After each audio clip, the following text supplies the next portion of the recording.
Hello everyone, welcome back to another video. My name is Matthew and today we're back with another video. Today is that day again, Box Day. Yep, it's going to be the second Box Day of August. Yeah, 2 Box Days back to back. How about that?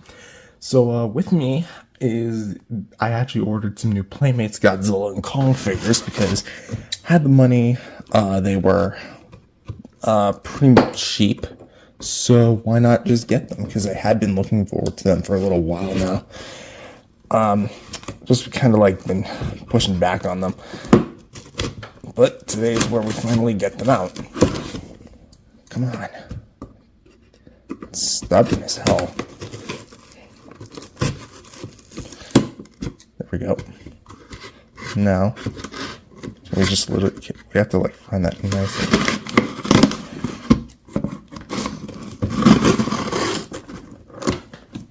I didn't even like know they would come like this quickly. Although I will say the box is like really big for a Playmates box, because like here's a ferocious Kong box. Like that is actually pretty large. So I wonder if like instead of putting them together, they just put them side by side.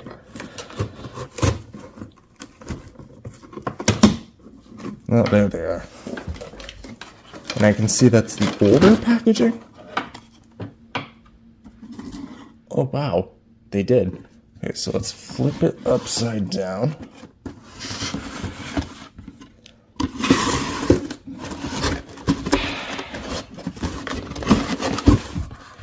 Here he is. The real feel Godzilla. And the real feel Kong. Let's start with Kong first because I feel like he's just easier to manage because he doesn't have like any assembly required.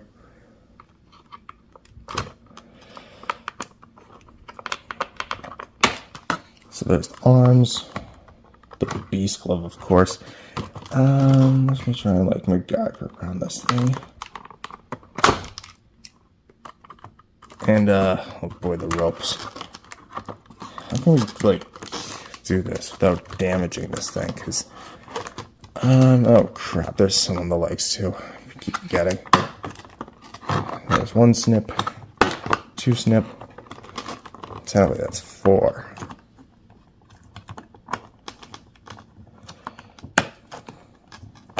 Come on.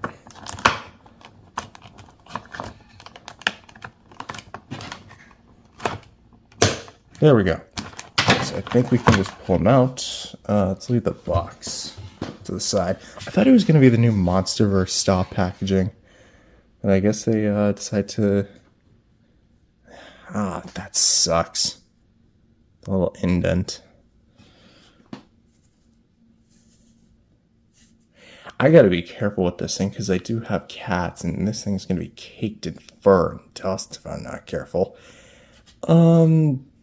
Bolt holes, they're not really all that ugly. The felt detail. You know what this reminds me of? I mean, because they're both flocked Kongs. Anyone remember the flocked Kong Funko Pop from a few years back? Yeah, that thing was like, I think my first Kong Funko Pop. Let's do a 360 with head. Yeah. Kudos to Playmates for keeping the close mouth head sculpt. This is actually pretty cool. This almost reminds me of the Titan Kong, even though I don't own it because of him. This actually, like, articulation-wise does remind me of it because it's just arms, the head, and the legs. But that's the 8th one in the world. Time for the King of Monsters, which is going to be a bit more complex to do. So, there's the tail. Can we just remove the tail? Okay, literally just like that. Thought there would be another piece. Here we have this part. Come on. And, let's see. Any other places? Of course, it's got to be like... Is there anything on the arm? I'm like trying to see. I think it's actually just down on the leg. That's it. That's like the only... extra. Wow. that was too easy. But the structural integrity of these Playmates figures has definitely gone down. So, because it's all wholly made of rubber, I don't imagine we need any heat. There we go. Pretty solid. Well, not really solid. It's actually...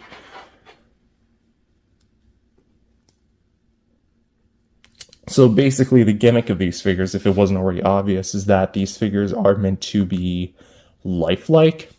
So Playmates' interpretation of Godzilla is that he is entirely this gummy, like rubber, squishy material, while Kong is a lot more flocked, being fuzzy, you know. I'm gonna say personally, right off the bat, I do prefer the way Godzilla looks overall, just because, like, Kong, I feel like, is a bit on the more darker side, while Godzilla's color scheme is actually a bit of an upgrade from the evolved Godzilla, which I'll be doing some more detailed reviews. Oh boy. I just remember the mouth, like, because this is rubbery as well as the jaw, it just feels like you could easily, like, shear this off. If I remember correctly, there's no head articulation. Kind of sad. And they also got rid of the feet articulation. So this is entirely one sculpt. But aside from that, you do get some legs. We'll talk about the articulation in the review when it comes out. Let's see. Beautiful rotation. Was that for me? Sure hope not. But okay, that's gonna have to do it for this video. I'm gonna keep it a little bit short here. So yeah, that is the Playmates Godzilla Kong the New Empire Titan Godzilla. That's Titan Godzilla. Real Feel Godzilla Evolved and Real Feel Kong with Beast Glove. Anyways, that's all I have for this video. If you enjoyed it, leave a like and subscribe to the channel. I have one more Godzilla figure on the way, as well as a few more plushies I'd like to take a look at, and I'll see you guys next time. Peace out, everyone. Just when we thought Playmates were done with the Godzilla Kong the New Empire Godzilla and Kong sculpts, little did we know that something different would later arrive. Hello everyone, welcome back to another video. My name is Matthew, and today we're back with the next edition of the Playmates Monsterverse line that I'm personally collecting. Today we are reviewing the Real Feel Kong with Beast Glove, or just the Real Feel Kong. This is going to be a different take on the Playmates Kong, which basically, if you don't know, the previous Kong figures were just repaints of the same base mold. You know, they had the Beast Glove, the open mouth head sculpt. One of them had no Beast Glove and just the battle axe with the closed mouth head sculpt, and they were all pretty fun. This figure is a bit different in that it is entirely flocked. What I mean by that is, if you don't know what flocked means, basically, flocked is like a felt, sort of like softer material to go on your action figures. And this is like Playmates' own attempt at that, where they took the Kong with battle axe or Beast Glove sculpt and they changed a bit of things and made it all flocked. So this is essentially their first ever flocked figure in the line. But does that mean it's a good figure? Does the Real Feel line really like live up to the name? Like, does it actually feel lifelike? Spoilers, not really, but it does kind of like give a more realistic feel. So with that said, let's go ahead and take a look at the figure. So for starters, this might come as a shock to you guys, but there's actually no accessories.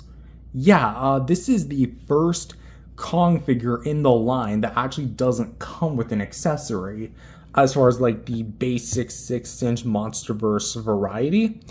I guess technically, so to speak, this would be second if you were to count the Kong Skull Island, but that's been like rebranded a Classic Kong, which I find really weird because Kong Skull Island was a long time ago, being like 7-8 years ago now, as of 2025, but would it be really considered a classic compared to something like the 33 film, the 62 film, etc., etc.? Yeah, that's a whole other can of worms, but essentially, this is going to be, again, all flocked, so most of it is actually going to be more felt / material, but there are still some hard parts to the figure. For the head sculpt, it's actually a modified version of the Kong Battle Axe head sculpt just with different materials used. And what I mean by this is the Battle Axe Kong from the New Empire had a closed mouth head sculpt with a snaggletooth. This one carries that tradition here. So for the eyes, they're actually painted pretty well, having black dots with orange eyes that are actually applied pretty well. For the plastic here used, we do have quite a bit of it, kind of just mainly on like the front part here, which it's actually a bit shiny-esque. Like there's actually some like shine to it, and I do find that pretty well done. Before the detail work, we actually do have some pretty nice eyebrows here. For the nostrils, they are dug in pretty deep. For like the skin, where it's like giving off that very pissed off expression, obviously, because some parts of the skin are like being compressed when you're like moving your facial muscles to like give off this expression. And for the teeth, of course, you have the one snaggletooth, along with all the little bits of teeth in there. And again, it just looks very mean. He just looks like he's about to pound somebody right in the face, which we'll talk about the articulation, because I do have something of note with that. But for the actual transition here, it's not necessarily like the best. I mean, then again, it's really hard to like go from solid plastic to felt. But as for the felt, I will say that I'm not like 100% sold on the color. I think a more brownish color again would have been literally like the sweet spot with this thing. For the ears, which they are actually there, they are sculpted or at least molded pretty well, and I am shocked that they are here. Though I probably would have preferred if they were like little pieces of plastic as opposed to being fur, because they are furless. But here we can actually kind of get a bit more of a actual beard with Kong, huh? And as for the felt material, it is actually very, very shiny. There is no film or camera tricks with here, folks. It is actually shiny glitter, although you might be seeing a lot of like fuzz because I actually have a bit of cats. So even though I'm recording this the day I actually got this, so I just kind of want to knock this review out because I'm pretty excited to review these anyway. Before the fur detail here, we do get a bit of it. It's going to be a lot more kind of clumped over thanks to the fur. But of course, this is where like the jawline would be, and like the beard, so on and so forth. So it looks very big, very beefy. For the only other piece of skin, well, aside from the hands and legs, feet I mean, on the figure, we're going to have the chest, which the pecs start here and then end right here. And we got like all like pecs, like that's a 6-8 pack. And then we have the scarring, which again, still not a fan of the way they just painted. I mean, it's painted pretty good, but I wish it was like more sculpted in, especially because like this whole thing is made of plastic. So maybe they could have done something with that. But again, for the detail work for the fur, you do get a fair amount of it. There's actually still the belly button, which is again surprising that it's here, because you think little tiny intricate details like the belly button wouldn't make an appearance, but here we are. Just to kind of like give an overview, there's a ton of fur details and a lot of actual fur for my cats, so maybe this thing will eventually become covered in fur, just not Kong's fur. For the back side, there is going to be bolt holes, which again, to my knowledge, this is the only 6-inch Godzilla or Kong figure from the line that actually has the screw holes. So just to let you know, I feel like they could maybe cap that off. I mean, please. Even though it doesn't bother me. Grew up with toys with screw holes. Don't know how many times I'm going to have to say that. Anyway, so yeah, for the fur detail, the shoulder blades here are actually pretty well done. Like all the intricate little fur details, and then you kind of wave down. And then you have like the mid-torso, and then you have the booty cheeks.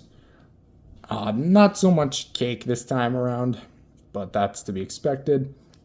So for this arm, this is all going to be entirely one sculpt, as we're going to talk about later with the articulation, but as a result of that, you do get a fair amount of that fur detail making a return. It's going to be a lot of overlappage, looks very nice, very detailed, and again, very shiny, which I do have to applaud Playmates for, even though I think that's kind of standard with flocked material. Something I'm not very much of a fan of is going to be the line here, and you might wonder what that's from. That's from the packaging. Yeah, whatever I forget what it was made of, like some sort of like little tiny rope elasticized material. That eventually kind of tightened around the arm, and I have no idea how to get this off because it was probably like this stuck in transit when I ordered this. So yeah, unfortunately, that's that. Rip. So for the palms, I don't know why I struggle to say palms. We actually do get a bit of more like the skin material here, which it is actually very detailed.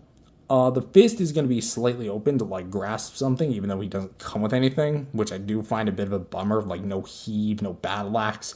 This would have been a good time to give him the battle axe, because at this point the movie was long released, so he would have had the axe with the beast glove at that point. So like, please. But we do have the individually sculpted fingers, which are going to be actually pretty well detailed. That's honestly kind of weird how the fingernails here look very well done, and then this index finger one just doesn't look that great. And then the thumb one kind of follows that. I don't know what's with that. I don't know. Clearly they had a different sculptor on that. But the palm as well does look pretty well done. And going to the beast glove arm, which we'll talk about the beast glove here. This whole section, like this whole front side or this outer side of it, is going to be painted just like the original and is going to be made of hard plastic. Not bad, honestly. We have the bolts and like the hinge here.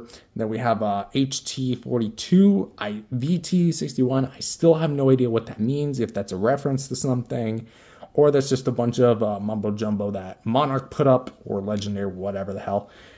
So yeah, you have the golden yellow and then the silver linings making a return. And then of course, I will say I kind of wish the beast glove was made of like a harder material, because even though it is made of a pretty hard material as it already is, I kind of feel like this would have been a really nice time to get like a die cast or some form of like metal-esque material in here, because if you're going to go real feel on this guy and include the beast glove, couldn't have that maybe been the way? Also, the skin underneath is also going to be colorized and pretty much features the exact same detail, even down to that crappy index fingernail. But of course you have the strap, and here's where the figure really kind of fails at the real feel. You see that? That is going to be the straps on the beast glove literally flocked with the fur. That is not very good, in my personal opinion. I get it. It's a kid's toy, but seriously? They didn't even try with the underarm. Like, they could have at least given it, like, a more leathery or, like, different texture to the rest of the body. But because it's the same color and the same material, it's obviously clear that they completely ignored it, forgot it, or just what didn't really even bother. And even there's another hinge here, which is, if I remember correctly, wasn't painted on the other column with beast gloves, but still should have been painted here. Also, there's another strap up here, which is also supposed to be painted yellow, but isn't here for some reason. So that really sucks, and that's the low point of the figure, in my personal opinion. But what does kind of get redeemed are going to be the legs. Legs are going to feature the same fur fuzzy detail as per usual. They look great, very shiny, very glossy and glittery. A lot of stuff and gunk. My gosh. Again, cats just go nuts. So as you can see, a lot of more fur detail, textures, and of course we get to the bottom of the feet, which honestly kind of remind me more of Donkey Kong's feet than King Kong's feet. Funny, Kong and Kong. Anyway, so for the detail here, you can see the skin kind of overlaps. It looks a little bit odd. Almost looks like he's wearing some sort of shoes. I mean, that's kind of like a headcanon of mine now, so can't take that away. The feet are actually done pretty okayish, and are made of a pretty nice plastic. Like, I do like how structurally sound it feels. So that is just a little bit more look at the copyright info, a little bit of the folds in the skin, and of course the nails. Copyright info there, and there. All right, so for one last look, we're gonna have side profile, back profile, underneath, underneath facing upward, this side, from above, and of course, the front.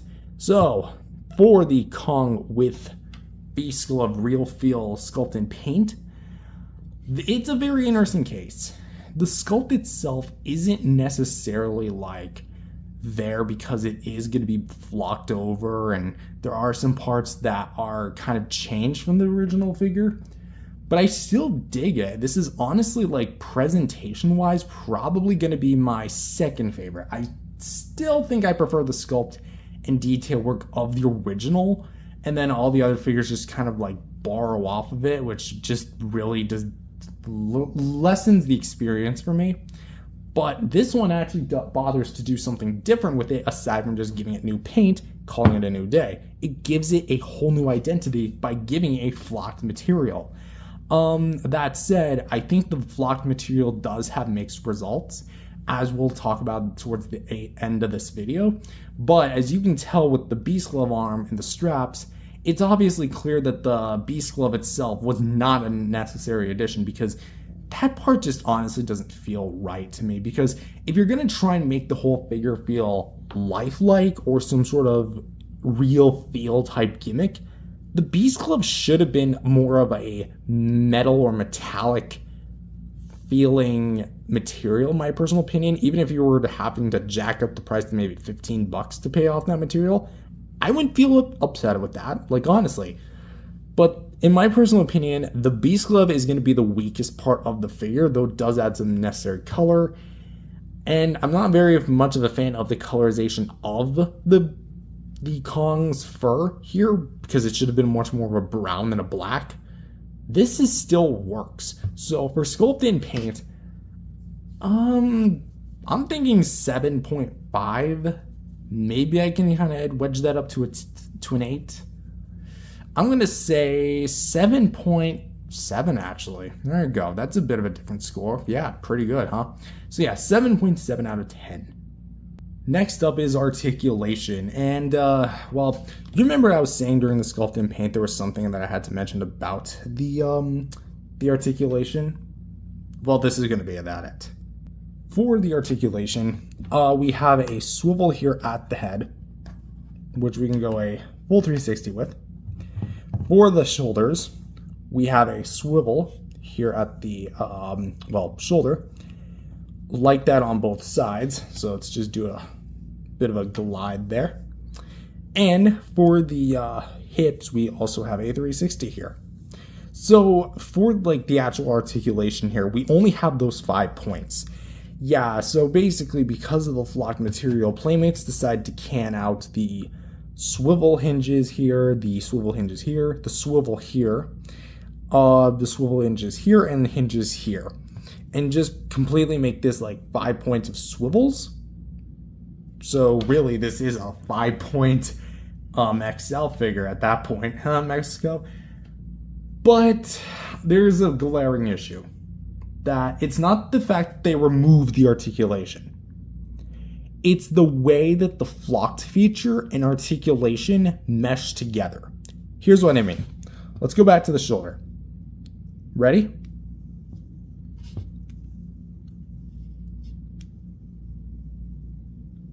See that? See that little worm?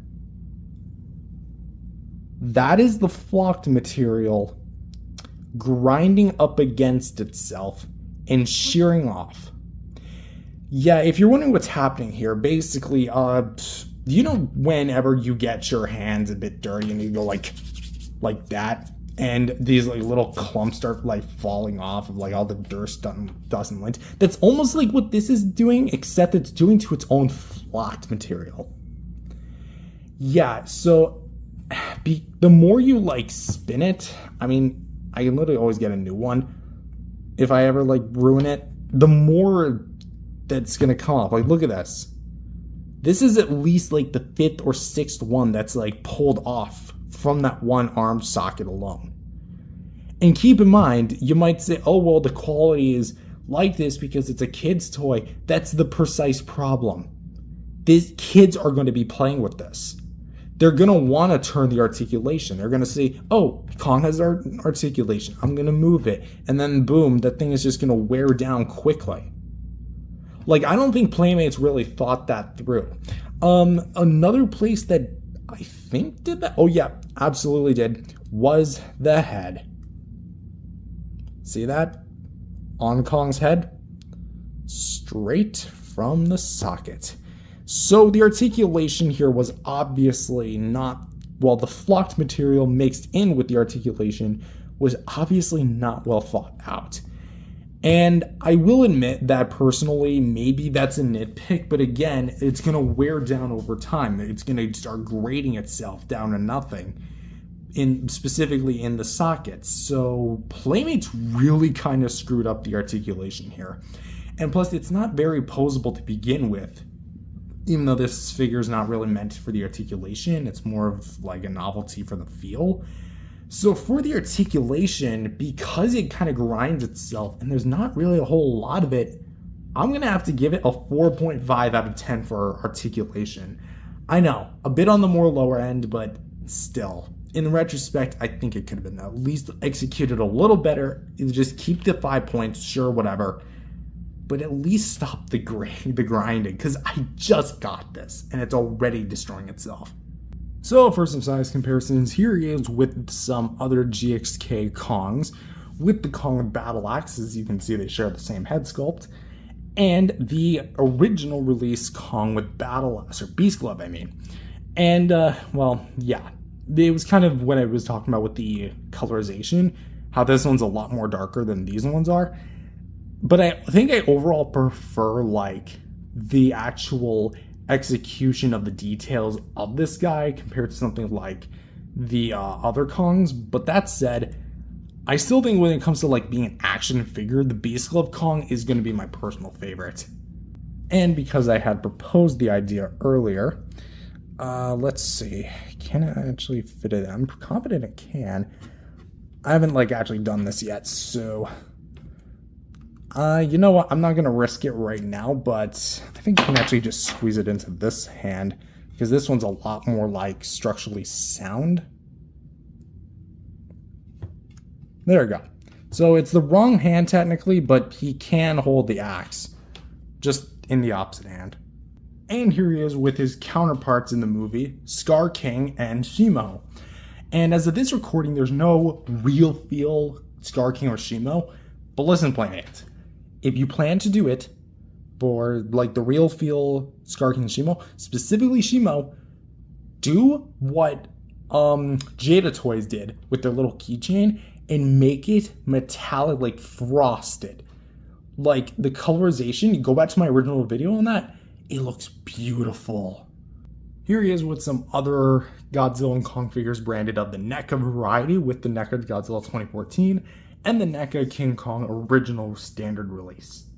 And finally, here he is with the real feel Godzilla. And I think that these two really work well together. As far as, like, being purchased, you gotta buy both of them together. There's, like, no discussion about it, in my personal opinion at least. And finally, before I actually forget, here he is with Funko's flocked Kong, the only other flocked King Kong figure I have. And I actually had to go out through my closet to the bottom of it and fish this guy out. So please subscribe. Anyways, they're quite similar in a lot of ways because they're both flocked in the same areas and not flocked in different areas. Well, I mean, like, I should probably repeat that. They're both flocked in the same areas and not flocked in the same areas. The only real difference parts to, like, where they're flocked and where they're not is going to be the ears, because Funko's did not flock their ears while Playmates did. As for which I think actually pulled off the flocked feature better, I'm going to actually have to say Funko did, because of its colorization and because, well, I've had this thing for a few years and just the time period I had it from is a bit nostalgic. And I just overall love the flocked feature on this guy a lot more than the Playmates version. The Playmates version is soft, but because it's a harder plastic underneath, it just doesn't feel as smooth as it could be versus the Funko version. Like, the Funko version is a lot more soft and just feels a lot better to hold versus the Playmates version, where, again, it kind of gets negated from the flocked feature as a whole. And so overall, what do I think of the Real Feel Kong? My final thoughts. It's an interesting figure. Bottom line, I think like the overall aesthetic of this thing being more flocked than anything else was a good idea on paper, but I really feel like Playmates really needs to kind of like go back to the drawing board on a few aspects. Because let me be like 100% real here. The flocked feature within itself, as far as the details concerned, pretty much great. I love it. The actual like colorization of it, not very much, because I think I would have preferred something more like the Funkos, because I just overall prefer the Funko flocked versus this one. And I think that things like the Beast Glove here should have been a different color and not just literally just the same thing, because that comes across as lazy, even for the price point. And especially as we're going to see with Godzilla, which I'm just going to come out and say, I honestly prefer the flocked Godzilla over the flocked. It's not furry. The Real Feel Godzilla towards the Real Feel Kong. I do like this figure at the very least. He has a different head sculpt than that of the original Kong with Beast Glove. But the Beast Glove itself really shouldn't be in this one. I feel like they should have just stripped him down of his Beast Glove, just gave him the axe, and made him a flocked variant. At the same time, however, the articulation does kind of get in the way of the flocked material, and as a result, you do get those bits where they start shredding away. And that's not going to be very good long term. So, considering the fact that this is a newer figure, relatively a few months old, I definitely think that this figure does have a long way to go before it really starts shredding away. But who knows? Maybe someone's 2-3-year-old kid has probably hosed this thing down and just completely ruined it. But anyways, per my personal recommendation, I feel like if you like a gimmicky figure or you just want like a fuzzy figure, like you're a fan of flocked figures for some reason, and you don't have pets, this is actually not a bad way to go. And I do think that it has its own audience. That said, I think the figure overall could have been done a lot better. And I was pretty excited for this, but I kind of can't help but feel a little let down in some aspects. So am I saying this figure overall is a letdown? A little bit. So as for my final rating, I'm going to rate the Real Feel Kong a 6.5 out of 10 as far as like the actual critical rating. So with that said, that's all I've got for this video. If you enjoyed it, leave a like and subscribe to the channel, and I will see you guys in the next video. Peace out, everyone. Godzilla has evolved again for the 4th time. Hello everyone, welcome back to another video. My name is Matthew, and today we're taking a look at the next entry in Playmates' Godzilla Kong the New Empire line, now branded as the Monsterverse line, particularly the next one we're going to be taking a look at today, the Godzilla Evolved Real Feel version. So this is the 4th time, count them 4 times, the original 2-pack, the big like 5-pack Ultimate Titan Battle Pack, there you go, and now the Real Feel Godzilla. So being the 4th variant of the Godzilla Evolved sculpt, there is a lot that I'll have to say, but also not a lot in the grand scheme of things. But this is going to be a different review because the whole point of this figure is to feel lifelike, which we already did the Kong, which, spoilers for that video, I didn't really think it was that great of a figure. I thought the overall execution of it was a bit on the downside. I mean, I want to like it, I do like it, but there's a lot of aspects to it I feel like are holding it back from being the best figure it could possibly be. However, the Godzilla Evolved here does have a bit to live up to, given the fact that it needs to justify its own existence. So with that said, does this Godzilla really justify its own existence, or is it just yet another milked sculpt? Let's find out. So, yeah, sculpt and paint. Not really a whole lot to really like cover here because again, this is the 4th time we're taking a look at the sculpt and paint. But with that said, we're gonna go through it anyways. So I'm just gonna come out and say the detail has not changed. Sculpt and paint, or the sculpt itself, not changed. What has changed is the material, the colorization, and the paint job. So let's go ahead and take a look at it. Taking a look at the head sculpt here, which pretty much features the exact same details as we've been accustomed to. Okayly detailed mouth, with actually pretty good paint applications for the mouth, and overall pretty good detailing for the scales and such. However, the big draw here for the figure is that the whole figure is going to be made of a flexible gummy plastic, and is all going to be entirely made of rubber to give a more lifelike effect, which I don't know if it's right for Godzilla, because Godzilla wouldn't really be considered squishy. Yes, living creatures are considered squishy, like take a human and squish them. There you go. But at the same time here, I don't really feel like there was a lot that Playmates could have done to really like give Godzilla's own identity. You can't really flock Godzilla because he's not fuzzy like Kong is. But for the detail work we do have here, I do like the sculpt work for the sides of the head and the gills. Those make a return here. For the top of the head, it's okayly done.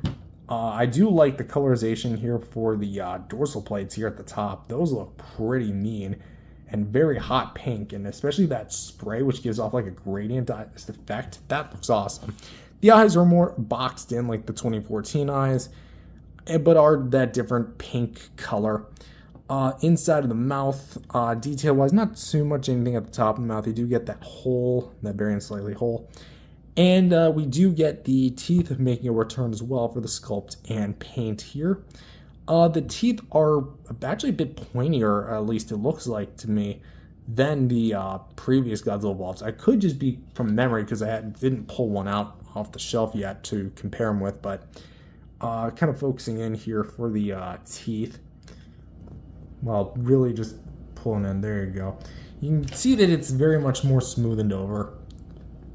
Has a bit of nice detail and like fleshed out stuff. Has a bit of yellow gunk. I don't know what that's from. My guess is that that's actually from the B.E.S.T glove from Kong. Because like that is actually pretty stuck to the figure. I can kind of get some of it off, but I'm just gonna let that be. Anyway, for the actual detail at work here, yeah, I do like the way that the tongue is painted, because being a much more vibrant pink. And the way that the teeth are painted, I don't really have a whole lot of complaints with the teeth. The spray on the bottom, though, being a white, that's an interesting choice. I would have never really thought white would have been the way to go, but it's here, and it's actually done pretty well. And I do like the way it looks here. Also, if you noticed, they actually changed the color of Godzilla Evolved here. Instead of being a more greenish color for the base, it's actually the correct color that should be charcoal. Like, thank you, Playmates. You actually fixed it for this release, which is already why I actually like this figure, generally speaking. But going down, which we have the chest, which is going to be a lot, pretty much the same amount of detail here. We have the white spray that kind of continues on from the neck, but to the sides does kind of lose a bit of that. But we do have some decent, nice sculpt with the folds in the skin and the scales. For the arms, we do have a bit of them, like as far as the detail work is concerned. Because the arms on the original figure were made of a softer plastic, they were always the more detailed part of the figure compared to like something like the chest and pretty much the entirety of the abdomen. But again, you can see all the intricate little details, and the sculpt work just looks amazing. Sadly, the claws are not painted this time around, understandably so. But what's actually an improvement is the arms. They're actually more closer to how they were on screen. Yes, originally they were like much more serrated. Here they're a lot more simplistic and actually just have them like more towards the elbow, like it should be on both sides. That's how it should be. And they're painted. So Playmates really actually did something, like actually gave this guy a bit of an improvement, which is awesome. For the sides of the figure, though, that's kind of like where my praises end a bit. Well, not really end, but you can see this nasty seam line, and that was because this is on the original figure. And my guess is that they took the sculpt of the original figure, not necessarily the model, but literally rescanned the original figure and made some changes to it, and this seam line happened. Because the seam line doesn't carry through to the legs, and it's obvious that there was something here. Like there's no opening here, and it just doesn't look that great.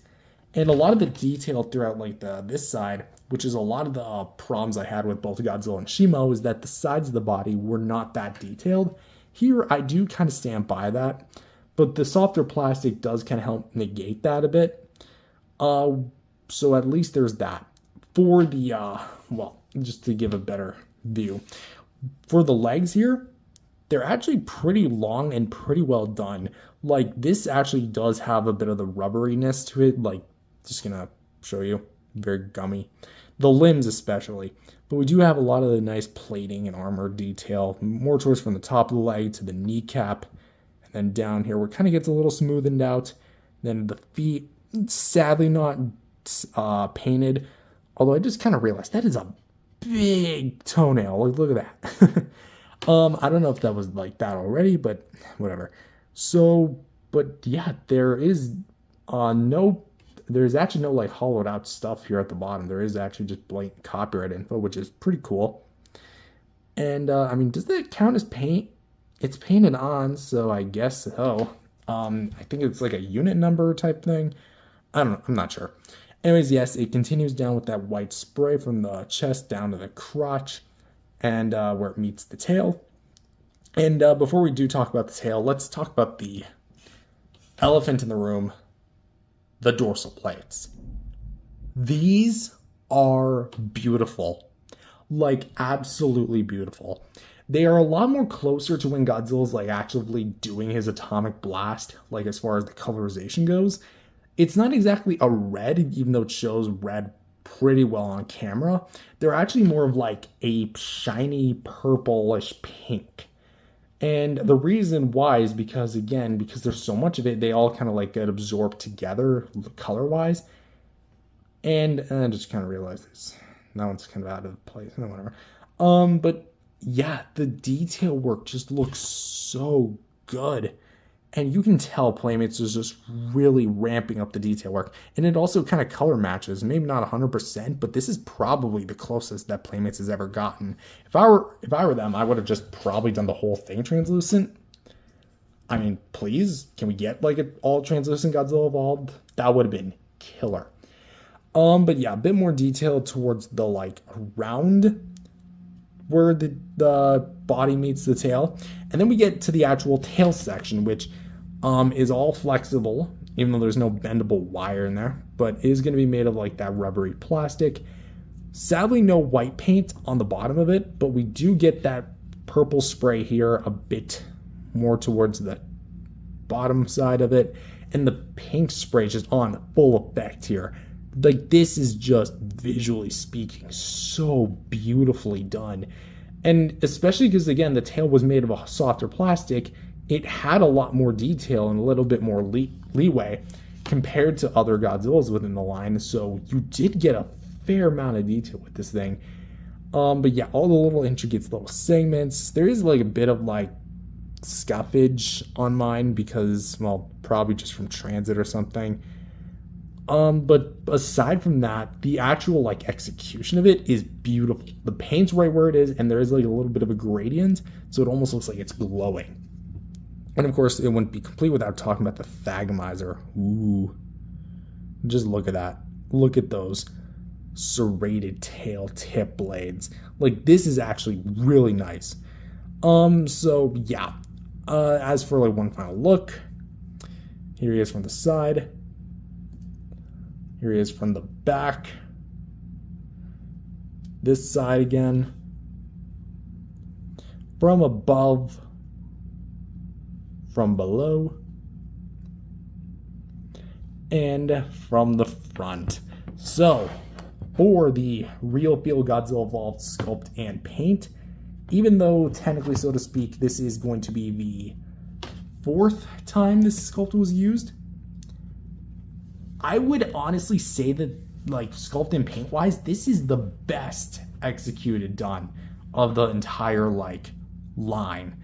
It's really well done. The detail work carries over from where it actually does have pretty well done detail. And my only real like absolute gripe about it is going to be like the side pieces not being like overly detailed. Like they're pretty softened out. But they did fix some parts, like for example, painting these and giving the spines the correct color, as well as changing the bodies, the body color. And the paint that's here is really well done. If I did have any more complaints, again, it would be like the smoothing out. I feel like that could have been fixed. The seam line making a return because it's obviously not supposed to be here because it's all made of rubber. And the claws not being painted even though they are on the original. But that said, I think that realistically speaking, this Godzilla, I'm just going to say it gets an 8 out of 10 for sculpt and paint. It is absolutely visually beautiful and really just a lot of fun. Next up is articulation. So for the jaw, we have a hinge, which we can go open about that far, close up about that far, just like that. For the head, there's actually nothing here, which I was actually kind of surprised about. For the arms, we actually do get a bit of a rotation here, which, yeah, we can just go a full 360. This arm, can this one also do a full 360? I forget. Yes, it can. So because there is a bit of like rubberized material, you do get a bit more like leeway when it comes to like the overall flexibility of it. For the legs here, which we can go kick up about this far, down about that far, and hold on, let's actually address that quickly. This leg we can go up about that far and down about this far. And if you remember, there was feet articulation on the original. Here there is not. And I do understand why, because the feet probably would have popped off every now and then. But as for the tail, we do get a singular ball joint here for the tail. And we can go a bit of side to side. And of course, the entire tail is fully flexible. I do have a bit of problems here for the articulation, because there's always going to be that problem. It's when you have him in a neutral position. Let's actually kind of like get him like this. So everything's kind of like sound, but every now and then he'll topple over. Here, I think he's pretty much structurally sound. Let's actually try and like move his arms forward a little bit. Okay, apparently it's wanting to make me look like a liar. Yeah, the last few times it made it look, Godzilla would fall over. And I'd like go to the washroom, they'll both be standing, and then I come back, boom, Godzilla's falling over. But on the flip side, I will say that as far as like the articulation actually being here, it's surprisingly serviceable, and like I'm surprised Playmates was able to pull off such like different points of articulation on a figure like this, being just pure rubber. So I do have to commend Playmates for what they did here. That said, I'm gonna say that I don't really like the fact that they got rid of the feet and they never really bothered to include the head, because this would have been a perfect opportunity to give him a head joint. I don't know why they just don't want to give Godzilla Evolved a head joint. You did it with 2014. Why stop there? Anyways, I'm gonna personally rate the articulation a 7.5 out of 10. And unlike Kong, who will absolutely destroy his own material as he spins, this Godzilla's rubber will not do that unless you really want to rub him up. So yeah. And so for the first range of comparisons, here he is with all of the other Godzilla Evolveds released in the line, with the standard version, the 2-pack versus Shima Walmart exclusive version, the Target exclusive 5-pack Ultimate Titan set, and of course, the one y'all came to see, the Real Feel Godzilla. Now, I'm going to be doing a much more detailed, in-depth analysis between all 4 of these guys, but if I had to personally choose a favorite, and I'm not saying this because he's the newest, I'm gonna say I personally think the Godzilla Evolved the Godzilla Evolved Real Feel version is my personal favorite. I mean, I might as well just say more towards like the not just the comparison but the outro, but long story short, I think he's just the most well executed of them. While these other ones have problems, and he definitely has his problems, I just think he's the overall best executed. And for those also wondering, since I don't think I mentioned it yet, He can technically fit the heat ray into his mouth. Let's try to at least squeeze it in there a little bit. Doesn't go in all the way because of the rubber and the peg hole size. Color-wise, it doesn't really match a whole lot, so I really don't recommend it. But I also really don't recommend it is... hitting my camera. See that? That is a rip in the rubber. Yep. Just by pegging it in. Unfortunate, but that's the way it is, I guess. And here he is with another another rubber goji, being the Godzilla Titan evolution figure with the actual like Godzilla evolved inside of it, just so he can at least look a little better.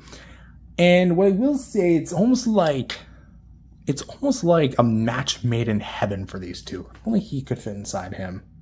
And color-wise, this guy really reminds me of the next comparison, the NECA bootleg Godzilla Evolved.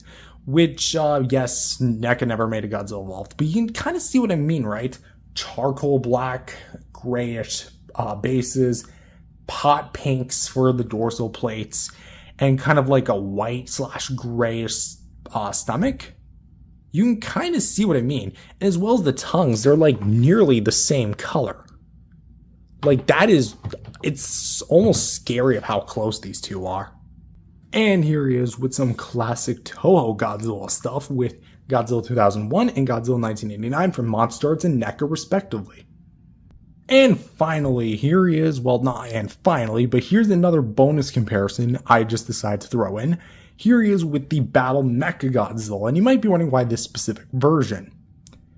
It's almost scary just how similar these two are. What I mean by that is not only are they identical like designs of Godzilla having bigger elongated arms, skinnier proportions like Mechagodzilla, but the color of their dorsal plates are nearly the same. So really, they're like darkened versions of the original counterpart. Difference is, this guy doesn't come with beam, this one does. Although I do wonder, what does it look like with the beam? Probably won't fit. Actually it does kind of fit. Not a, like perfect fit, but there you go. Honestly, I've seen worse. And finally, here he is with the Real Feel Kong. And what I will say is that of these two, I definitely am going to prefer the Godzilla over the Kong. Just because, like, the actual execution of the gimmick just works a lot better for Godzilla rather than Kong, because there's a lot less problems with Godzilla's more rubbery material than there is of Kong's flocked material. And Kong will absolutely destroy himself over time if you keep swiveling the joints, while Godzilla, he's pretty much new and fresh, and he'll continue to stay that way as long as you treat him with care. Although there is the chance of him pretty much melting away if he gets too hot. How ironic. And so overall, for the Playmates Godzilla Kong, the New Empire Godzilla Evolved Real Feel version, what do I think of this guy? Well, let's kind of talk. He's a great figure. I'll just say, he's great. Where Kong was okay, this guy is actually really great. He has a lot of nice details, especially for Playmates. He has a lot of nice mobility to him, even though he doesn't really stand necessarily the best. And even though I kind of wish he had an accessory, the rubber material does kind of make up for this. And I just love the overall like visual aesthetic this thing has. Just having these hot pinks against the dark and blacks and white stomach lining. If I really had to give a recommendation to this thing, if you're fine with just collecting the same sculpt over and over and over again and just want like an army of Godzilla Evolved, go ahead. It's $10, Target, Walmart, whatever. At least in the States. Other countries, depends on what the price is. You know, it could be 10, could be 20, could even be 30. I don't know. Those tariffs are going to be a problem these days. But as per my personal rating, I'm going to say an 8 out of 10. Yeah, I enjoy them. Now, you could color me biased and say, well, I just prefer Godzilla over Kong. While that's technically true, there are some instances where I prefer the Kong release to the Godzilla release. For example, the base Godzilla Evolved versus the base Kong and Beast Club figures, I actually prefer the Kong and Beast Club over the Godzilla Evolved. That said, this time around, it really seems like Godzilla is king here, and, well, as we'll do with the outro, let's go ahead and turn off the light here and bring in this. Because, why? Because I just want to bring some melodies back. Anyways, that's all I have for this video. If you enjoyed it, leave a like and subscribe to the channel. If moving forward, Playmates does decide to do more real feel stuff, I would love to see what a real feel ghidorah would feel like. Or a real feel mothra that could be very silky and bendy. Or even a real feel mechagodzilla. Don't know how they do Rodan. But anyways, that's all I've got. Thank you guys for watching. I'll see you guys next time. Peace out, everyone. There's one package and now there's another. Hello everyone, welcome back to another video. My name is Matthew and today we're doing another unboxing for another Godzilla Kong the New Empire figure. And today we are taking a bit of an unboxing for what I presume is the Drownviper. I say presume because you never know. Amazon could screw up an order. Hey look, human decency, no one's perfect. Unfortunately, that's a thing that not many people these days seem to value anymore. I mean, just look on Twitter. Anyway, so yeah, we're just gonna take a bit of a look-sees right here. I don't want to show. I mean, I can kind of show this side, but like, you know, let's just go down this side actually. So I basically was just snipping on that angle for nothing, because this side is jam-packed with so much of my personal information that I'd rather you guys not know. Anyway. So yeah, I ordered like 3 of them at once. And like, I guess that the seller of them just kind of split them off into 2 different packages. Or the seller of the real feels was just a different seller to the Drownviper. I was contemplating on getting One Eye just because like he's the last one of the set, whatever. But like, he was a bit more pricey than the others, which doesn't really make sense to me because like as far as sheer figure quality, it doesn't really match up. All right, there he is. Or there it is, the Drownviper. I don't have Tiamat and I don't have One Eye, so those are the only figures I'm actually missing out on. And to my knowledge, this is the only mainline figure that doesn't have like an accessory nor gimmick. I can already tell you, these are actually pretty, not pointy, but they're actually pretty like soft. Come on. There you go, there's one. I hate these stupid ropes. Wish they would just stop using them. And just go with these, because these are actually a lot easier to snip. So there's that. Is there any at the bottom? I think that might be it. No, there's one more. Right there. It's always, when you think that it's over, it's not. So if anyone's like absolutely confused, like, oh, whoa. This thing, like, absolutely. This feels way more different than I thought it'd be. I was about to say, if you're confused as like who the hell this is from the scene where Suko, I was about to say Shimo, the name sounds similar, Shimo, Suko, that when Suko tries to trick Kong into going into the Drownviper's lair, like the little lake that the two go into, but I mean at that point it's like big enough to be a whole ocean if you want to.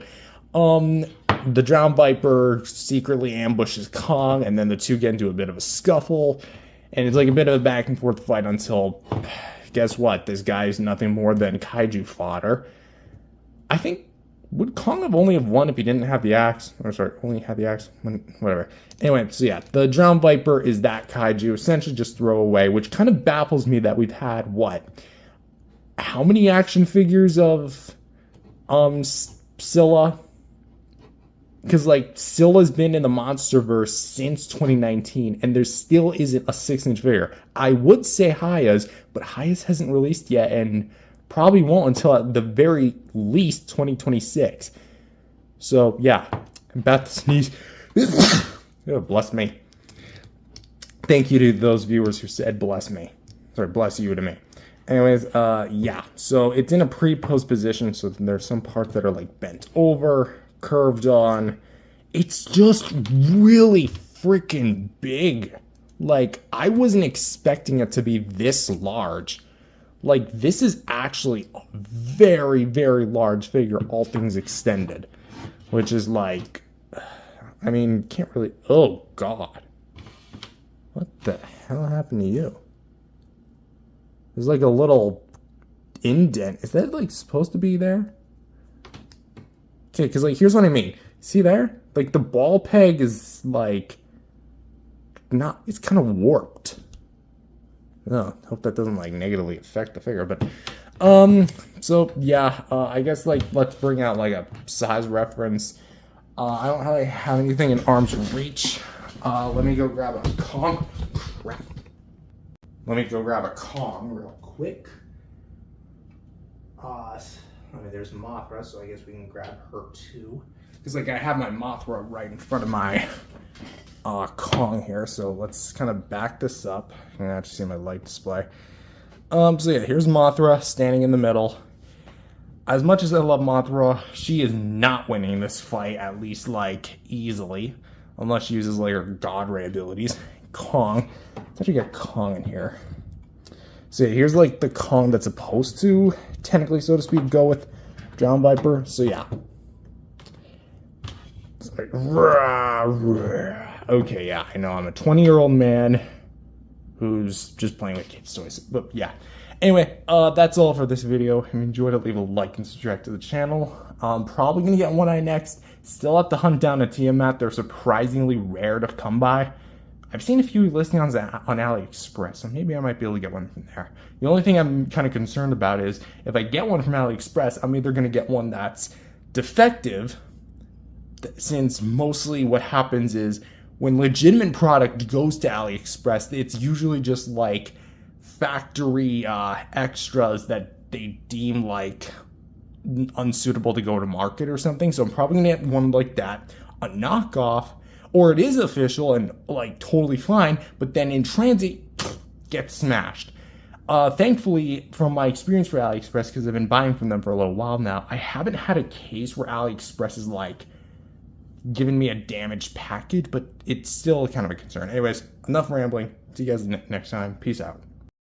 Now, here is a Titan that absolutely, probably, 3 of you probably remember.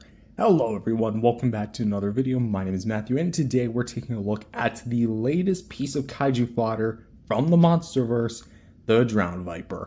Yes, this is part of the next figure we're going to be taking a look at in the ever-growing line of Playmates' MonsterVerse stuff, formerly just the Godzilla Kong the New Empire line. Basically, this figure is based on, of course, the Drownviper, which was a throwaway Titan, sadly throwaway, because I think that this guy had a lot of potential, but really only got like, what, 30 seconds of screen time before ultimately being killed off? Probably not even 30. Anyway, so yeah, basically he's based on that specific Titan where Zuko tries to not ambush, but trick Kong into going in a lake that he knows that has the Drownviper in it, trying to kill him, and Kong ends up fighting with the Drownviper while Zuko runs away, and Kong comes out on top. Here is that kaiju in figure form. Now, as of this recording, this is the only figure we have of the Drownviper, so it is going to be a little bit hard for me to like really review this thing and like trying to compare it and make it fair. And also, it's kind of weird that they haven't made a figure of Scylla yet, but yeah, we do with the Drownviper. Anyways, so with that said, with this being my latest figure and my next one being One Eye and Tiamat before I finally finish off the GXK line, will this be another great addition, or will it just be another piece of, well, just like I said, kaiju fodder? Let's find out. So for sculpt and paint, let's take a look at the head. Yeah, we're just kind of jumping into it because he actually doesn't really come with an accessory. I get why, because like the Drownviper doesn't really utilize anything aside from just like a patch of water. But I do find it interesting how Playmates really did skip out on a cool accessory idea, the decapitated head for it, because at the end of the fight, we actually get a look at the Drownviper's head up close, and yeah, it is a very, very not so well done sight. Anyway, for the face, it's actually done pretty well for a Playmates figure, because we have the top rails, which are going to be pretty much all blue with some folds in there. You got like 1, 2, 3 spikes of horns. And of course you have the eye. Now initially when I saw this, because keep in mind it was like a Titan that only appeared for like 30 seconds, you didn't get really a good look at it. So I actually went to re-watch the scene specifically for this review. When looking at the eye, it is a black pupil with a yellow eyeball. Okay, seems fair. That's actually not what that is. If I remember back to the scene specifically, the black part is actually the eye itself, while the yellow is actually just like the outline of the eye. Basically a line out. It's an outline, whatever. Anyway, so as a result, this kind of almost makes it look more fish-like, because fish do have these eyes, even though I do think they can move their eyes. But anyway, yeah, this looks very goofy and very googly. I mean, just look at that front profile. Anyway, so yeah, the yellow does look pretty well and actually stands out from the abundance of blue, and you are going to see a lot of the blue. So here for the detail of the scales, I will say the scaling details actually done very well for a Playmates toy. You have the front scaling, which has like a ton of different line and texture, and then you have the sides of it, which continue like that waviness of the actual design, kind of turning the figure underneath this way. And you do get a bit of more like the white, because the entirety of the underside of the figure is going to be of a white colorization. And then, of course, you have all the segmenting from the neck. Very nice, very cool. Going to the inside of the mouth, though, that's actually kind of where I really do like it. The tongue and the gum paint, it's going to be primarily all one color. And I do like how it looks overall. We do have the nicely sculpted tongue. We do actually have some details like at the top of the mouth, and as well as the teeth, which are not necessarily accurate to the film, because the film's teeth, well, the design-wise, were a lot more narrow, and there was a lot more of it. Here, Playmates simplified it and just made these bigger, like more piranha-esque teeth, which, hey, I totally understand why. And of course, we got this massive jaw spike. Very, very awesome. I wonder if that's like his way of going, just pretty much pressing them right on down. And they have a bit of like stripe of blue. And that basically covers the head. Like, just showing you this side, just for extra. There you go. Mine's got like a bit of excess paint from the teeth here. I actually thought like originally that was like plastic. No, that's just part of the paint. Anyway, for the next segment, because this figure is divided into 1, 2, 3, 4, 5, 6, 7 segments. Like, damn. Again, we have more like the frills here. They're all made of like a rubbery material, as well as like the whole figure is basically just made of like a soft plastic, and it's in a pre-post position, so that kind of tappers into the articulation. But we do have a lot of nice yellow detailing here, as well as like a set of what I would assume to be like some sort of gill type thing. I'm not entirely sure. Like, it kind of like caves in. You see what I'm talking about? Yeah. So I'm assuming that's the gill. I don't know anatomy of fish or eels for that matter. Anyway, so for the yellow, we actually do have like a bit of like line work here for the underside as well. A lot of nice curvature and detail. I love how like directly curls down on it, pretty much on itself, and kind of curls in this way. Taking a look at the detail inside here, it looks pretty nice. And again, the scaling actually does look pretty well refined. This segment is going to be like an L bracket where it completely turns and twists its body. And again, pretty much rinse and repeat on the thing. Rubber details, as you can see. Lots of nice yellow paint applications, just to show you on the other side here as well. This is the segment we were just leaving off of. I think there's the copyright info. I swear to God, this figure's so huge. Okay, so there's the copyright info. I don't really know how to get a good look at it. There you go. In case you just want to read that little label. Let's go to the next one. Again, I'm trying to like get everything here on camera. It's just really hard because of like how different of a figure this is. I've never had a serpentine like Titan before, not even Manda. But yeah, just to show you, pretty much like what I find interesting is like the little webbing like in between actually kind of stops right here. I wonder if that's like that on the actual design. And then it just kind of goes to like basic spikes. And then of course you have like the yellow stripes. Those look pretty cool. Very nice, honestly. Lots of nice compact detail until we get to the end of it, which is a lot more, again, a bit more like a frill type. It's actually pretty soft back here. Very awesome, I'll say. Very nicely detailed. I think like a dry brushing would have been needed, but just show you the other side very quickly. There you go. And of course, the underside.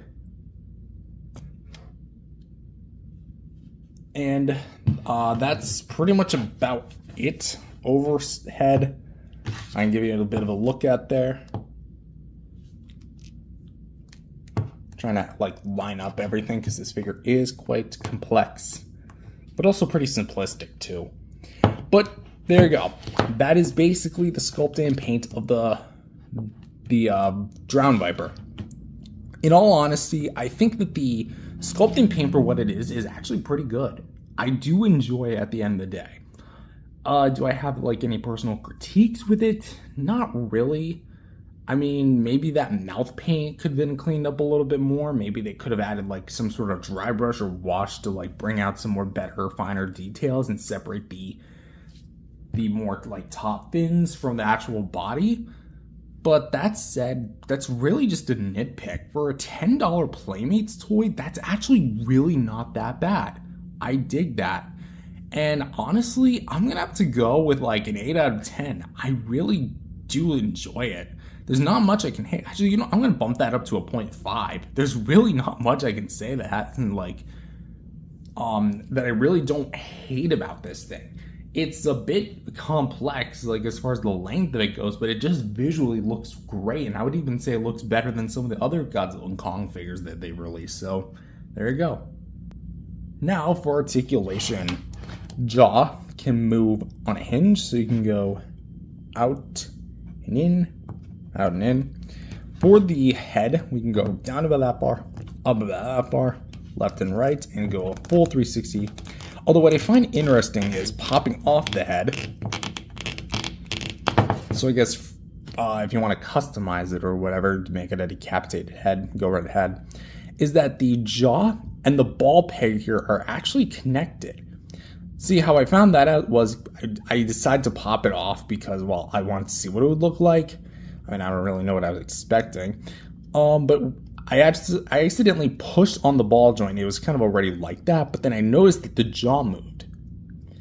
So if you push it, you can kind of get a bit more range out of the jaw. So if you really want to go that route, go be my guest. But do keep in mind, you do kind of run the risk of moving that ball peg out of place, so take that for what you will. Also, the entire figure is made of a soft plastic, so if you pop off the joint, it's not gonna like have a hard time going back in. Anyways, for the next segment, we're gonna have a full 360-degree rotation, up, down, side to side, all that good stuff.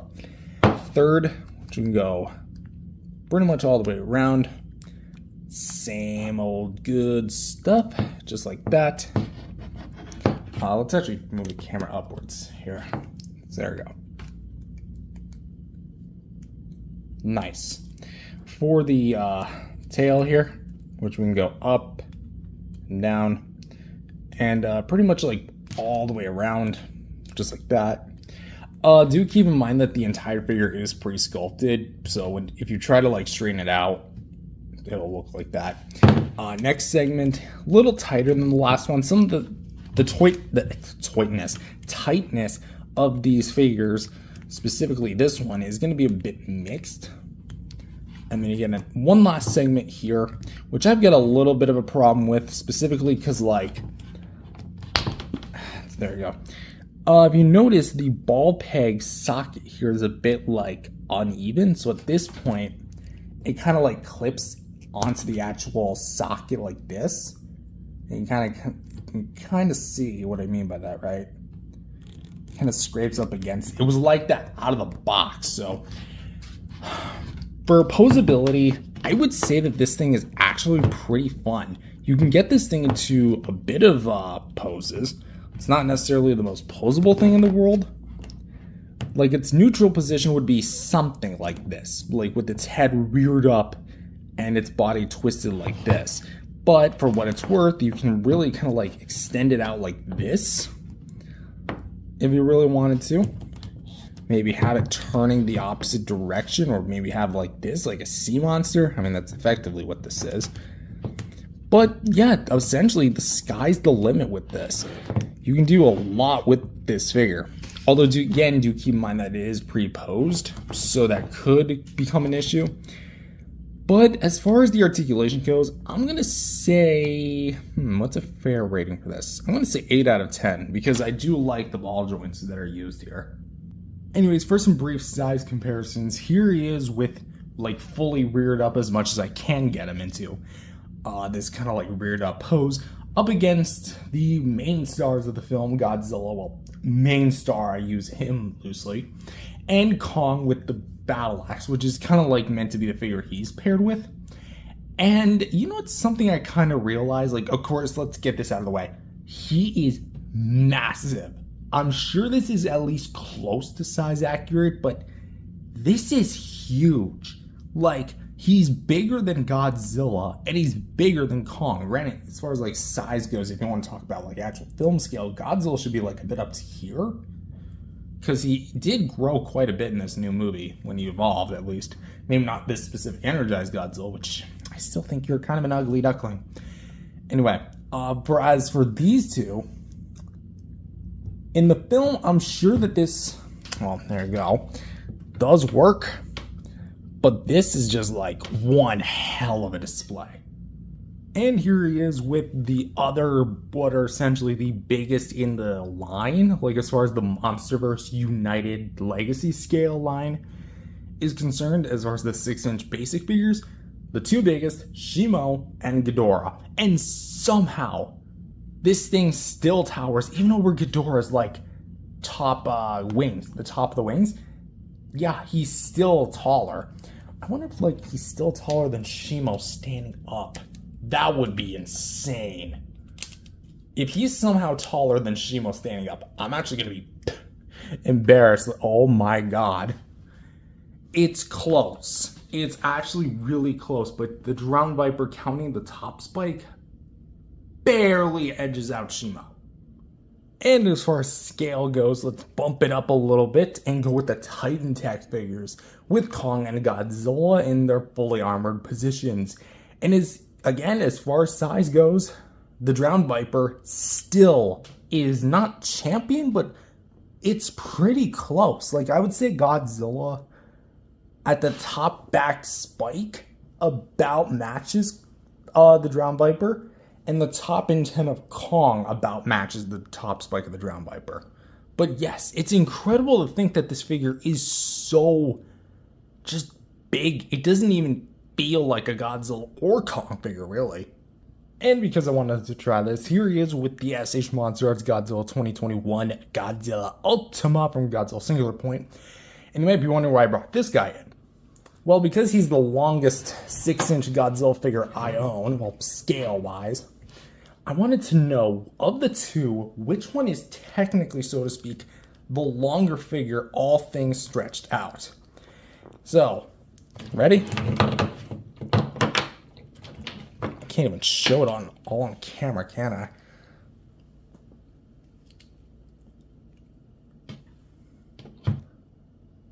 I? They're tied. I actually don't believe it. They're literally tied with each other. You can't make this up. And yes, he can wrap around your figures. So, bringing in this light once again, what do I overall think of this figure? Well, I think that the Playmates Drownviper is actually a really cool figure, all things considered. Knocking over my tripod, there we go. He's a very unique piece. I honestly wish I picked up Warbat and Tiamat because both of those figures are essentially the serpentine-like creatures of the Monsterverse. And if Drownviper's as cool as he is, who's to say that Tiamat and Warbat aren't any cooler? Granted, yes, I do think Warbat might be a bit outdated, and I'm really hoping Playmates reissues them, because I don't want to pick up a bootleg from AliExpress, but I might have to anyway. This figure really is something, and I'm super happy to own him. I definitely don't think he's perfect, but he's definitely cool. He's very big, and shockingly might be the only figure of the GXK figures, sorry, the line, that I can't fit onto the shelf because of how big he actually is. He can't really wrap around any other figures because they're just not that big. It's all united in one scale except for the Drownviper, which makes you wonder why Playmates decided to just scale this guy up.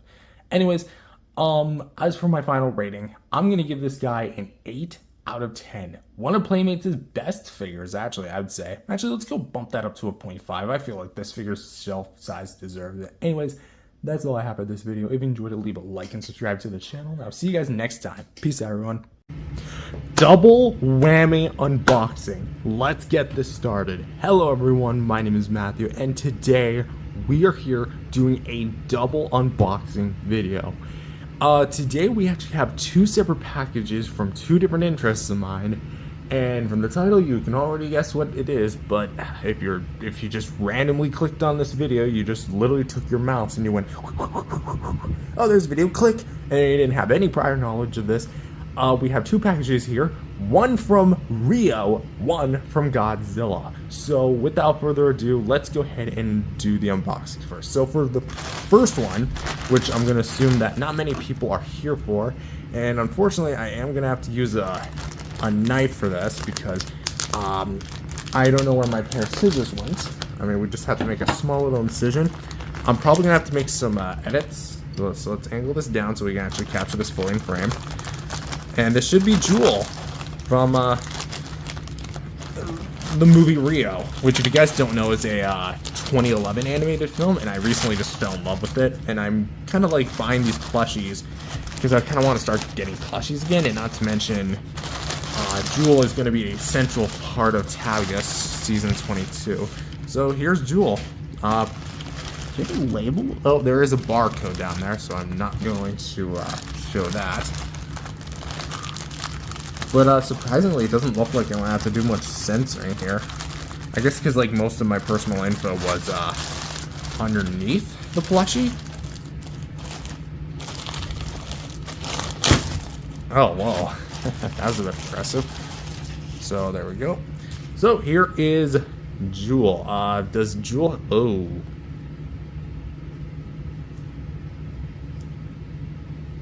Huh. This is interesting.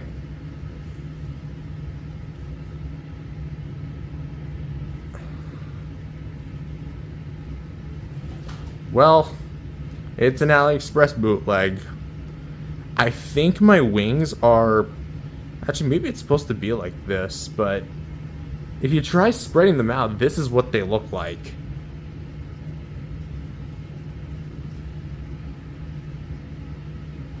It basically just feels like the same exact thing as Blue does.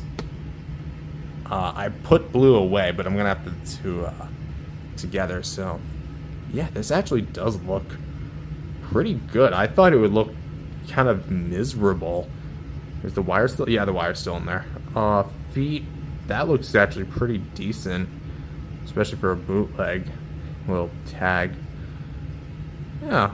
This isn't half bad. I'm actually kind of impressed. Yeah, not bad at all. I recently rewatched the movies, and they're so freaking good.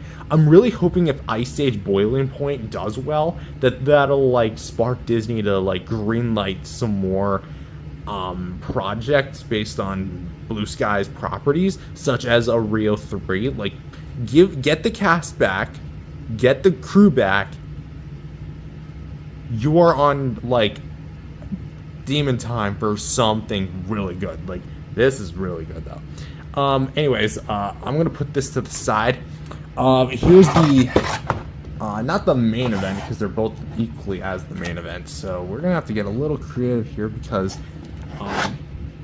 that's the other side shows my personal info. So let's be kind of like very careful about this.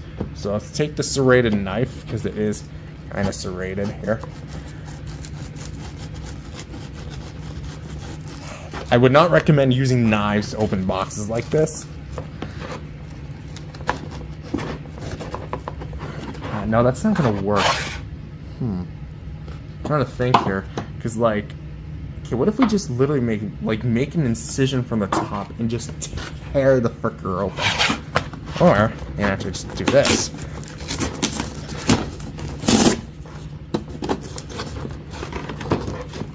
There you go, get the hands-on experience.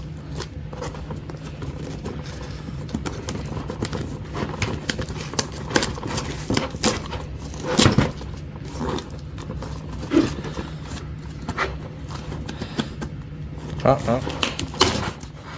I might have to censor that. But there you go. Oh, it's upside down. So here is the Playmates One Eye, and it's the last figure in the third wave. So I have Real Feel Godzilla, Real Feel Kong, Drownviper, and One Eye now. So let's kind of get this guy out of the package. Which I'm actually just going to do it this way, because I'm going to stop collecting my boxes just because, like, for room and convenience sake. Get your butt up there. There we go. Just kind of...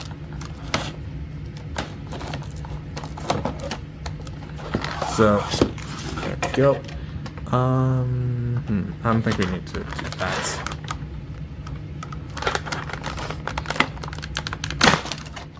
Whoa!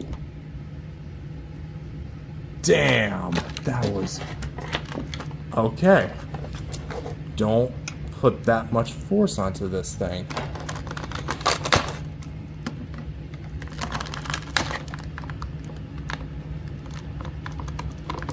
Oh, damn. Almost cut myself. Oh, wait, let's actually get the bone club like out here first. Actually, we're gonna just like, so let's get the bone club, because I'm actually kind of curious about this. It's bigger than I thought it'd be, because like in retrospect to the film, it looked about the same size as the axe, and the axe is, I think, a bit smaller than this. This is actually pretty like nice bone club. I wonder what Titan this is from, because it can't be from a Kong, unless this was a really big Kong. Let's continue. This is gonna take a little while, because again, I don't have my scissors on me.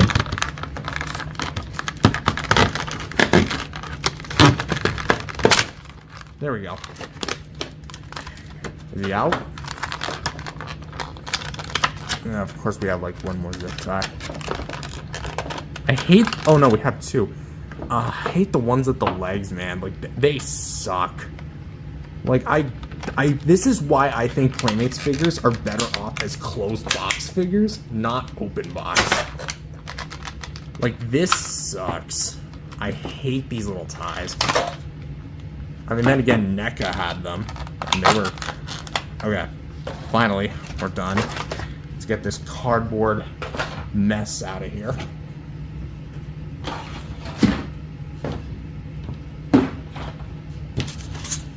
Got a lot to clean up after this. So, let's get the club in here. So, how do we do this? Do we literally just slide it in? Okay, so I'm going to apply the same sort of logic here as the battle axe. Hold on. I'm sure there's instructions on the box, but like, let's be honest, the average kid is not going to look at the box. Now that just feels like I'm bending the frickin' thing. You know, I'll figure that out later. But yeah, so Jewel from Rio, and One Eye from Godzilla Kong the New Empire. Anyways, that's gonna have to about do that for this double whammy of unboxing. If you guys enjoyed, leave a like and subscribe. And yeah, I'll see you guys next time. Peace out, everyone. Sorry, Scar King, but looks like someone else is in charge. Hello, everyone. Welcome back to another review. My name is Matthew, and today we're continuing our waters, trenching right through them, with another addition to the Godzilla Kong the New Empire lineup from Playmates Toys. Today we have the One Eye with Bone Truncheon. What, you thought that was just called the Bone Club? No, officially listed on the website is called One Eye with Bone Truncheon. And if you are one of those people that just don't really have like a good grasp on the MonsterVerse, or don't even know who you're looking at, this is One Eye. Essentially, he is a minor villain in the Godzilla Kong the New Empire movie, and acts as like Scar King's lackey, or one of his minions of sorts. Essentially, he works under Scar King, almost like a second in command, even though he does kind of get his butt whooped a bit by the guard, so maybe he's not exactly a second in command, but whatever. He seems to be high up the ranks in Scar King's army in the film. That said, it's pretty much a minor villain, shows up for a few minutes, and then we don't hear from him again. But that said, Playmates decided to offer him in figure form, and to my knowledge, this is the only figure that exists of One Eye in any scale. I could be wrong. Watch as like Bandai pulls out a little minifigure, said, "You were saying?" Anyways, so with that being said, now that we have our first and only introduction to One Eye in the world of figures, is it good as some of the other figures around this time are, or is this thing just a big, massive dud? Let's find out. So for starters, I want to talk about the accessory, which is, of course, the Bone Truncheon. Now, you might be wondering, oh, well, it's just a bone. Well, exactly, it is a bone. It's literally a bone used to basically act as a bat, or some sort of bone club. And it's basically just a large femur, but it kind of begs the question, what the hell was this thing? Because looking at the scale of One Eye's leg, this whole femur is bigger than One Eye's whole leg. Like, look, there's toe to toe. That's like up to this hip. And maybe this is just my personal gripe, but I really don't like how they introduce these things and like never explain where they're from. Like, is this from a large Godzilla? Is this from a large primate? Because we know Titans in the universe can get up to abnormal size, because we saw that bone bridge, which, by the way, I'd love to see that as like a play set. Anyways, for the actual bone femur here, we obviously have the ball socket joint where it would like peg it into the socket, into the hip, because that is a real thing that exists in nature. It's got a little bit of like detail. You got a little seam line, obviously, where the mold is, or molding detail, sorry. We have a little bit of more detail, kind of like all the little cracks and crevices a little bit. And you kind of like get a little concave here. And then you obviously got the whole bone itself, which, by the way, the whole thing is made of like a flexible rubber. So you don't have to like worry about this thing snapping anytime soon unless you really want to like force and tear it. Although I would not recommend that. We have some like wavy patterns with the bone club. It looks great. Here we have like where the top of the knee would be. At least according to my like 3 minutes of body study that I just did a few days ago to actually understand which part of the body this was, because I actually kind of suck at body anatomy. But that said, here we have the top of the knee, or I guess where it would meet the knee. And yeah, we just have like these two parts of the bone that like curl in almost like this. And I'd assume that this is where you get like the all that action. So yeah, that's about it. One more look-see for the Bone Club. Nicely done. Alright, so on the promotional images, it shows Scar King, One Eye, holding it like this in this hand. And relatively speaking, it's not like overly hard, but I do have a bit of difficulty kind of like squeezing it in.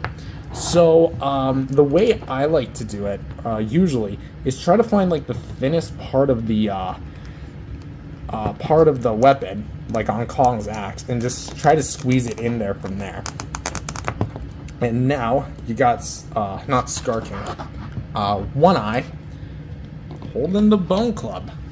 It's not exactly like a 100% secure fit because it does tend to like jostle around in there. As you can see, it tends to like shake in there. But overall, he does hold on to it, so he's not gonna like shake it off and like it goes flying. At that point, it might as well just become like a baton or something. But yeah, it serves its purpose. It is actually a very well detailed femur bone, and yeah, it's just the anatomy of it realistically makes no sense. But realism was thrown out the way as soon as versus Kong entered the scene. So what am I say? Anyways, for the accessory, I mean, it's a weapon. It's cool. It looks great. He used it in the movie, so at least it's character movie accurate. I'm gonna say, I mean, what things could have been improved? Like, realistically speaking, there's really nothing I could, like, say overly negative. It's a basic bone club, you know? That's really just all what it's down to. So, I'm gonna say 8 out of 10. I feel like what could have been improved is maybe, like, the, this, because this could get a little annoying, especially for people who want to pose their figures, like I do. So, yeah, there's that. So, also, I kind of wish there was maybe like more of a dry brushing to kind of like show some wear and tear on the bone, because this might have been old. Anyways, on to the actual figure. So for One Eye himself, this is the last figure I need for Wave 3, but as you can see, One Eye as well, One Eye has actually some decent like application to it. It has like a dark brown pupil, like a olive mustard yellow iris, and then of course the white eyes there and there. Bro really thinks he's GMK Godzilla, huh? If I look carefully, is there any semblance? No. Okay, I think that's just the basic detailing. But yeah, I almost wish like we could know what happened to this guy. Like, he clearly got scratched. Like, what's his story? But as for the scratches, much like Kong's scarring, there really isn't a whole lot to it. It's basically just red paint slapped onto it. I kind of wish there was like some scarring detail. But for the actual like brow, the skin, the nose, that's actually done pretty well. I do like what we have here. There's a lot of like wrinkles and such. The teeth are actually pretty well sculpted with like some darkened brown paint there to give it some extra like withering detail. The teeth are going to be like in that piss kind of just like scowl look. Nostrils are decently detailed in there as well. I've got it looks like a little scuff. I'm not entirely sure what that is. I'm assuming it's probably scuffed because that's also scuffed. So maybe the whole base figure is like that. Coming to the fur, like actually let's talk about the ears. The ears are actually pretty well detailed for like what they are.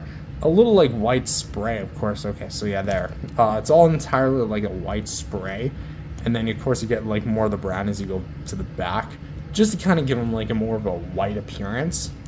For the fur itself, the fur on the back, we'll talk about the head itself later, but look at the fur on the back. Like, that's actually really well detailed, and it also goes all the way down, of course, where it'd be the beard. I know like apes in the real world have fur all over their heads.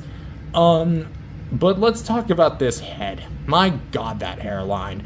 I'm sorry, but this of course here we have like some splotches of fur where his hairline I guess used to be, but because of how old he is, like I guess age just kind of caught up with him, and like kind of gotta shave that hair off, buddy. Gotta find like a 50-foot tall razor for this dude, huh? But yeah, balding aside, it actually does look pretty decent as far as the details concerned, because we have like for the first blotches that are left, actual like brown paint which continues on, which is really nice to see. For the chest here, a lot of the chest that is here is actually like fallen off because of how old he is. I don't know if that's a real thing on apes. I think that is. But yeah, because of how old he is, he just doesn't have as much fur as I guess he used to in his prime. We have this big splotch of red paint, which I'm assuming is supposed to be like some tribal war-esque painting that Scar King has, applied to not only his minions, but also One Eye in this case. We have like a bit of scarring here, which this is how I wish Playmates would start sculpting their scars from now on, like both here and on Kong, please. We actually had some decent musculature detail, not as big as Kong's or Scar King's, but still decent. For the fur themselves here, like kind of going to the sides here, they look great, continuing that gray spray. We have this like red magenta-ish paint on, actually no, it's maroon, that's the color I'm thinking of, maroon paint on the right shoulder, which again I have to assume is the tribal paint, unless that's just very weirdly placed blood. Moving to the edge, let's do the shoulder first. So the shoulder, you're gonna have like this single row of spray here going down to the wrists, but it pretty much gets like the job done cohesively, minus the hinge. On the back of it is going to be completely, almost looks like you're going whoosh, whoosh. That'd be an awesome POV. Maybe I might use that. We have like this awesome like fur detail going right here, and you kind of see where there's a bit of fur missing because of how old he is. This almost just feels like an amped up version of Scar King. I'm going to be making that comparison a lot because realistically speaking, those two characters are very similar. But yeah, the whole like skin area is like completely furless, and you can kind of see back here there's no fur. Trying to find like more splotches like down here and here. It's very smoothed out. That part doesn't have gray in it, weirdly enough. For the wrists, again, this guy all jumbled up. We have like him kind of like cupping his own hand. I gotta assume, oh man, we got a lot of scuffage. I don't think that's from the Bone Club. As weird as that sounds, it can't be from the Bone Club because I've had this thing for like less than a week. Like, damn. But yeah, it's inside the hand, so like barely anyone would notice anyway. So we have the four fingers, nice spray, nice detail work, nice little thumb. Looks very nice. For the waist here, looks very well detailed. Monkey booty, very, very, very unfortunately thick. But actually has some very nice detail work. And of course you get more of the skin, which is going to be completely furless, as well as a bit on the back of the leg, like specifically here, not so much here because it is kind of like randomized, although there is some parts here. And for the forelegs, here we have another bit of like spray, kind of going around, showing you all that detail. Here we get a lot more of that detail work at the back, there and there. And lastly, for the feet, because being an ape, this guy does not have a tail to look all out to. The feet are actually pretty decently done. We have some copyright info. Copyright and trademark legendary. But yeah, it looks pretty damn solid. So, for sculpt and paint, I will admit, personally, I think Playmates is one of more stronger efforts in their lineup, because this is one of their later releases, because they do get better with age. That said, I do think that there are some like drawbacks. For example, I do think the scarring, because it's done here, like why couldn't it be done there? And I also do kind of wish the white paint was a bit more evened out in some aspects, because looking at the back here, he's basically like blank. There's entire sections like at the back here and here, some arm stuff like where there's could be white paint to give this guy an extra flair, but there's really nothing of it. But with that said, again, it's not the best, but it's definitely one of the better releases in the Playmates line. So I'm going to rate this guy fair rating of 7.5 out of 10 for sculpting and paint. Next up is articulation. Now what's cool is that we have not seen an articulated head that allows a Kong or any sort of ape to look up and down since Kong Skull Island.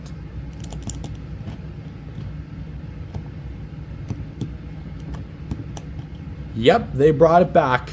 So yeah, Scar King's head appears to be either on a swivel hinge or a ball. Nope, that's definitely a hinge. Sorry, ball joint. So we can go up about this far, down about that far. So not a whole lot of range, but you can still get that range. Side to side like this, in a full 360 degrees. So you can move it like that. Swivel hinges for the shoulders, so you can go up about and pushing it like that, up about that far, down about that far. Can rotate a full 360. For the shoulder, can bend out about that far, in about that far. Can rotate a full 360. Wrists can rotate a full 360. The waists, very, very squeaky, capturing the attention of my cat. The reason why is actually because it is on a ball peg, so you can go down about this far. Oh, okay, down about this far, forward about that far, back and forth like that. Squeak, squeak, McGee. Go a little side to side like that. Nothing really spectacular, but you can actually take the hip, go up about this far, back about this far, can swivel. Trying my best to do a 360. Probably not. I mean, you could probably do one, but I don't want to scuff the paint anymore that's already been scuffed.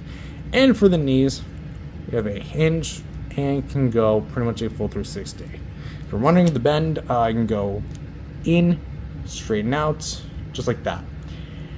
So on average, he seems to be a very posable, decent ape figure for Playmate standards. But what's the big problem?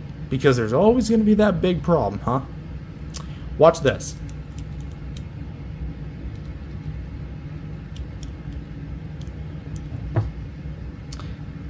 It's not straightened. Like, it's not aligned. Now, consider this a nitpick or whatever, but I don't understand why Playmates decide to curve the arms like this. Because on Scar King and Kong, neither of their arms curled in like this. But this almost makes it look like he's bending his elbow like this, even though the hinge is pointing this way. So how does that work? Also, it's like that on both arms. See? This one actually has a worse bend than the other arm does. And for the knees, when you place the hinge forward, you're expecting the foot to be facing forward, right? No, it's at an angle, which I think could have been on Scar King. I would have to double check. But this just doesn't look right. So when you like straighten everything out, it has like this really weird straightened out like pose like to the side, which doesn't really help him balance. So you really gotta like fudge it a little bit. And the arms themselves, like, they function well as like jointed and articulated arms, but really everything else. So for articulation, I think I'm gonna have to dock some points off of that, but for the most part, I feel like it's pretty serviceable. I would have liked some ankle joints, but as a whole, I think it's pretty good. So 7.5 out of 10 for the articulation. Pretty also nice inclusion with the head.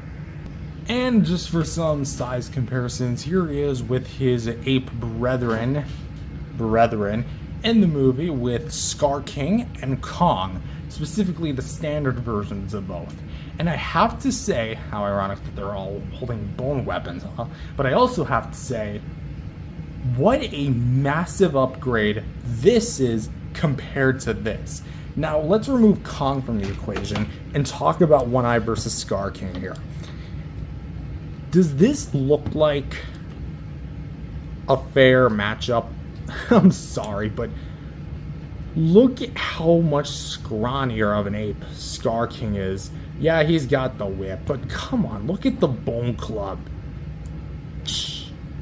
Like, also, as far as like the sheer figure quality is, yes, I'll admit this is Playmates' first wave, but this is just figure on figure, this blows Scar King out of the water. The only thing Scar King I say really has over one eye is the better articulation, but even then that's really putting it lightly. But also, as I was trying to mention with the articulation earlier, the hinge and the foot are better lined up than One Eye's is. See? So yeah, sorry, but Scar King, you've officially been benched. And just for another size comparison, here he is with his other brethren, co-stars I should really say, in the movie with Shimo, the original Frostbite version, and his rival Suko and his little lackey Doug. Funny because they've never appeared on screen together.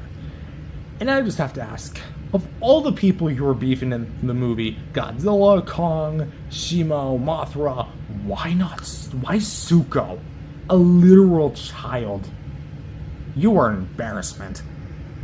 And here he is with Godzilla and Mothra, the Toho Titans of the film. Which, please, Legendary, let's give the apes a rest and focus back on the monsters that really matter, huh? Enough Kong, enough Scar King, enough of the apes. Let's go back to Lizard. And finally, for the last bit of size comparisons, here he is with some classic Toho stuff from Bandai NECA, with the Bandai Tamashii Nations SH Monster Arts Godzilla 2001 standard version, and the Mechagodzilla 1995 Burning Godzilla from Godzilla vs. Destoroyah. And so overall, what do I think of this One Eye figure? I was about to say Scar King yet again. Don't blame me, they're both balding old monkeys. I think that they are really, really fun. This guy also just flat out really fun. He's got a lot to him. He's got actually a fair amount of detail, really good detail actually, some pretty decent paint, you know, it's not necessarily the best, but definitely an upgrade from what came before, a nice range of articulation, and an accessory that I think will satisfy many. If you're looking for something like super high quality, no. This is not of that quality. This is absolutely meant for a younger demographic. That said, if you want a One Eye figure, this is literally your only option, because I don't imagine Hiya Toys might make one. Monsters doesn't seem too keen on making the other Titans, because it seems like after King of the Monsters versus Kong and now the New Empire, them making the secondary Titans just doesn't seem like a big priority. Really, they are only out for what makes them the most money. This one is literally just another Titan to go on the shelf, at least in terms of the retrospect of the companies. But as it stands, if you want a One Eye figure, this is literally your only option. If you like what you see, get it. If you don't like what you see, don't bother. But that said, that's all I have for this video. If you enjoyed it, leave it. Well, actually, for the first final ranking, I'm going to do a final ranking of, let's go 7.8. I like that. Feels right in between. Anyways, that's all I've got for this video. If you enjoyed it, leave a like and subscribe to the channel. And before I forget, just for the outro, there you go. Nice light show display. You know, One Eye deserves it. That said, thank you guys for watching. Leave a like and subscribe, and I'll see you guys next time. Peace out, everyone.